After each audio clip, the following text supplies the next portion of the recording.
Freelancing না শিখে অর্থনৈতিক স্বাধীনতা বা আয় করতে চাইলে কিছু বিকল্প পথ রয়েছে।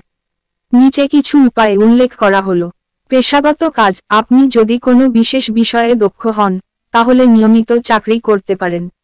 বিভিন্ন খাতে, যেমন প্রযুক্তি, ব্যবসা, স্বাস্থ্য, পজিশনস খোঁজার জন্য চাকরি প্ল্যাটফর্ম ব্যবহার করুন। ব্যবসা শুরু করা। নিজের সক্রিয় ব্যবসা শুরু করতে পারেন। যদি আপনার কোনো পণ্য তৈরি করার বা সেবা দেওয়ার ক্ষমতা থাকে তবে এটি একটি ভালো বিকল্প। ব্লগিং বা ইউটিউবিং। আপনি ব্লগ বা ইউটিউব চ্যানেল খুলে আপনার শখ বা জ্ঞান শেয়ার করতে পারেন। এটি সময় এবং ধৈর্য দিয়েই সফল হতে পারে। অথবা বিভিন্ন প্ল্যাটফর্মে সেলিং। আপনি ই-কমার্স প্ল্যাটফর্মে, যেমন এসে, পণ্য বিক্রি করতে পারেন। নিজেই হ্যান্ডমেড প্রোডাক্ট তৈরি করতে পারেন।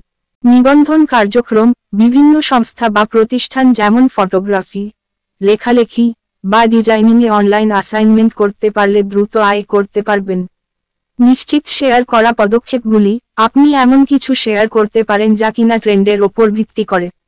এই ধরনের উদ্যোগক্রমে অংশগ্রহণ আপনাকে নতুন অভিজ্ঞতা দিবে এবং আয়ও করতে পারবেন। অনলাইন কোর্স তৈরি করা। আপনি নিজের অভিজ্ঞতা বা জ্ঞান শেয়ার করে অনলাইন কোর্স তৈরির মাধ্যমে আয় করতে পারেন। Content marketing. বিভিন্ন পণ্য বা সেবা প্রচারের জন্য সোশ্যাল মিডিয়ায় কন্টেন্ট তৈরি করুন। এই সকল উপায়গুলি ফ্রিল্যান্সিং না শিখেই আয় করার জন্য ঠিক হতে পারে। তবে সময় এবং সামর্থ্য অনুযায়ী পরিকল্পনা গ্রহণ করা উচিত।